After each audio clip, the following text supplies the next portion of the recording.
Hey everybody, this is Nick Baldwin, and today I'm being joined by the GLORY Kickboxing heavyweight champion Rico Verhoeven, who takes on Jamal Ben Saddik in a trilogy bout coming up this weekend at GLORY 79 in Amsterdam. Rico, how are you? Yes, sir. Yeah, I'm doing good. How are you? I'm doing very well. Thanks so much for taking the time. I appreciate it. It's good to Same time. talk to you, and I especially appreciate it just as we're a few days out from this fight.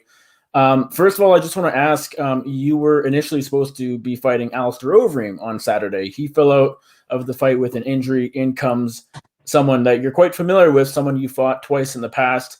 What was your reaction to Overeem getting hurt, falling out of the fight? Were you disappointed, or did you not mind too much?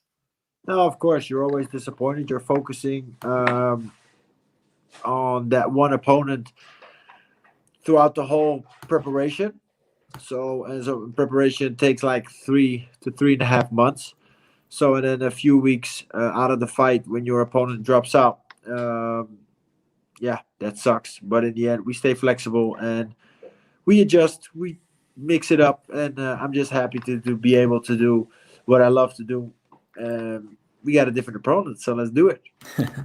How has it been adjusting over the past couple of weeks, going from Overeem to, as I said, Jamal Ben Saddik? Someone you fought before 2011 was a loss you took in the 2017. You knocked him out, of course, after sort of establishing yourself as a champion, one of the best in the world. What's it been like adjusting from one opponent to this one coming up on Saturday? Yeah, it was actually pretty easy because this fight was already scheduled for this January. So, and then he dropped out due to a back injury. So, yeah, and I had it's like almost the same story. So I had like 3.5 months preparation, and then 2 weeks before the fight, he dropped out, and everything changed. I was put in a tournament, and now the same thing happens with Overeem. And then 2 weeks before we change opponents, so what we do in January we closed the Jamal box, and now we just open it up again. So it was all like still fresh in my mind. And I imagine it helps that you have fought him before, so you know what he's going to bring to the table. There's not a ton of really learning you have to do over the past couple of weeks, correct? No, most definitely, most definitely. But you always gotta keep checking what everybody does, how everybody tries to improve themselves, and yeah, just see what they've been working on. Well, Let's and got that on lockdown. to that point, how much, if at all, have you gone back and watched, particularly the rematch between yourself and Saddik, just because it was the more recent fight? It happened 4 years ago. Has that been a fight you've watched quite a bit over the past couple of weeks? Yeah, and of course his last tournament that he was in like about 3 years ago. So he's not been in the ring for about 3 years, and he did a nice 8-man tournament which he won. So check those fights, and then yeah, from Yeah. there on we just focus on whatever comes. As you said, this trilogy fight with Saddik was supposed to happen earlier this year in January 2021. It was announced last year, about a year ago, in October of 2020. With that fight falling out, did you think eventually it would get rebooked? I guess, like, in other words, is this a fight you thought would happen regardless it was before the Overeem fight or after? Was this kind of always on your radar? Well, it just always depends on how everybody keeps performing, because he was actually scheduled to fight on the same card as I was going to fight Overeem this time, to fight my training partner Benny Adegbuyi in a rematch.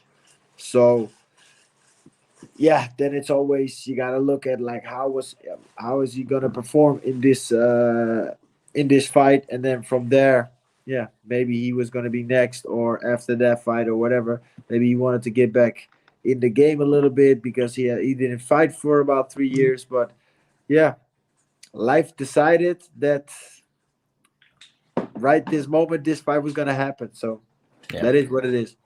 Is this an opponent you're excited about? Excited to face again? Yeah, of course.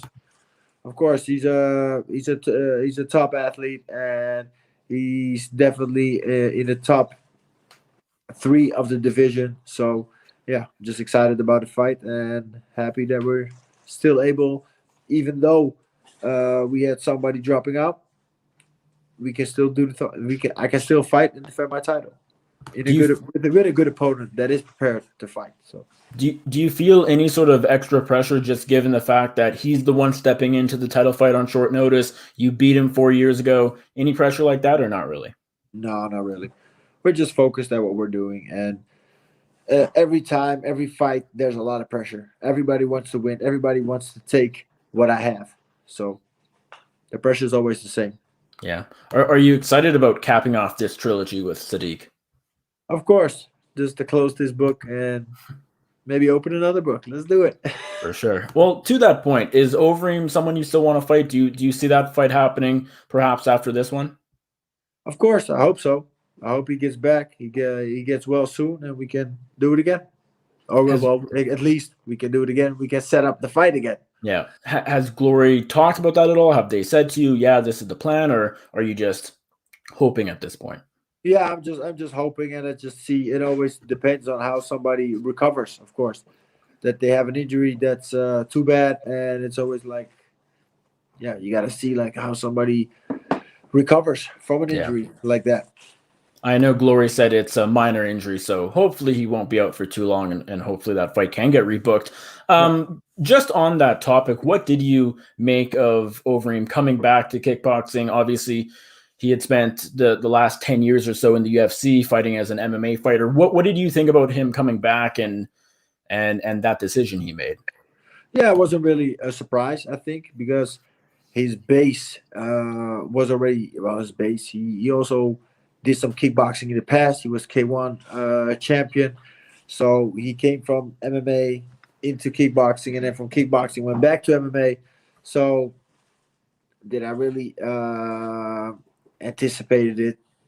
Yeah, you always have to like hope for certain things to happen. But I always had in my mind that it wasn't impossible that it would happen. And finally it did happen. So it was good. Did that fight, or at least the scheduled fight against Overeem, feel bigger than some of your past fights just because he has such a big name from the UFC world that might bring a new audience into kickboxing and that sort of thing? Did it feel bigger? From that perspective, I think you're right.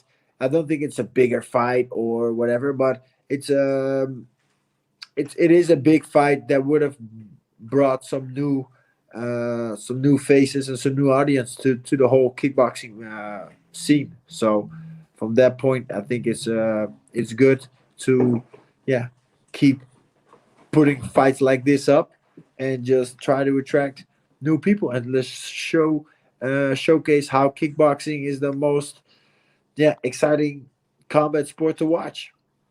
You made your pro MMA debut back in 2015, so it's been a while since you crossed over to that sport. Is there any interest at this point in your life and your career in going back to that, or is the plan just to stick with kickboxing?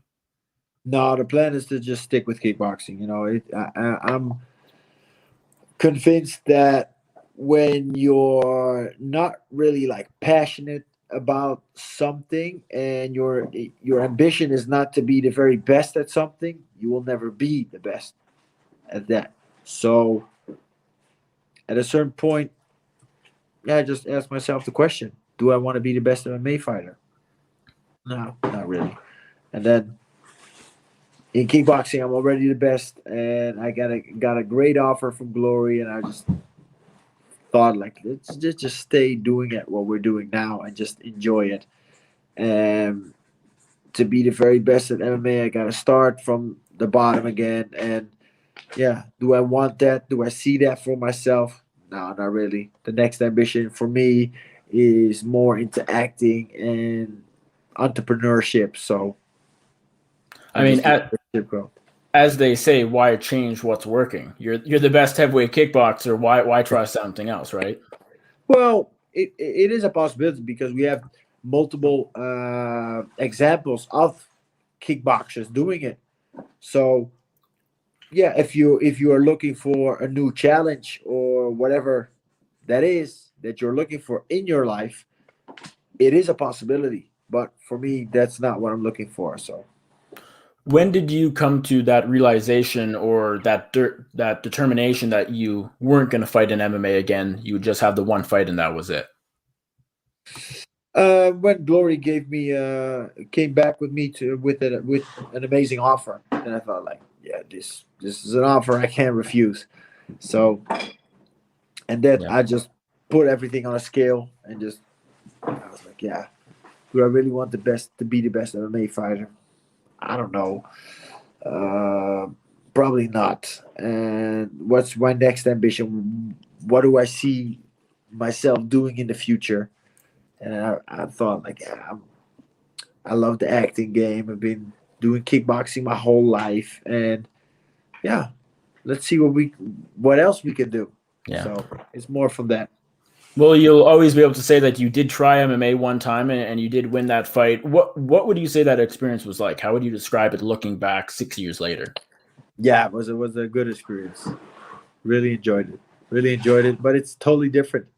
It's totally different, and it's like I really had to like uh, yeah reset my whole mindset. Like at a certain point, you're close and you're clinching, and like, oh yeah, this is MMA. You're allowed to clinch. In kickboxing, when you hold, it's like 1, 2, 3. Okay, break. Oh yeah, break.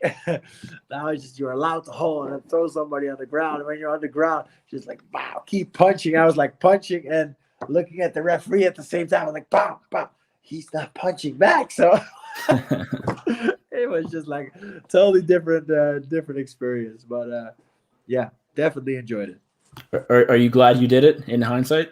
Yeah, yeah, of course, because it's just like have to be able to try and do as much as you can in the time that we're given on this earth. So I tried it and I enjoyed it, but I don't think it is.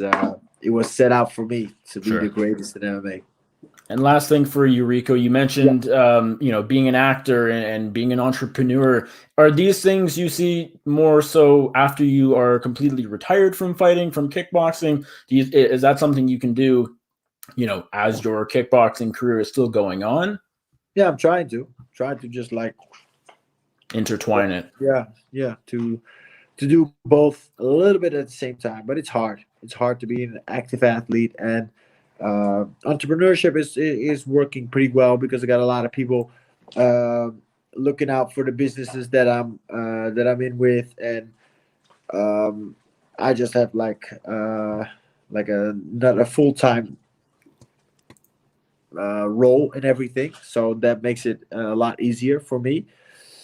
But yeah, to be really doing a movie and for example, having a big part in the movie, then you really got to be set and focused on that. So that is possible, but then a fight in between wouldn't be possible. So you really like got to schedule certain things. Then a fight just needs to be scheduled afterwards.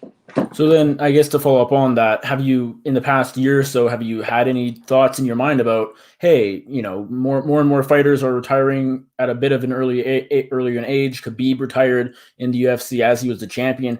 Is this something you want to do to pursue other things in your life? That's something you've Yeah, thought about at all? most definitely. For me, um, in a perfect world, I would be champion for 10 years and retire. So that would mean 2 more years. Wow. So you could see yourself retiring by 2023, 2024 or so. Yeah. Wow. So Okay. Well, let's leave it at that. Rico, thanks so much for taking the time. perfect. I really appreciate it, and best of luck to you on Saturday. Thank you so much. Thanks for having me. Appreciate it.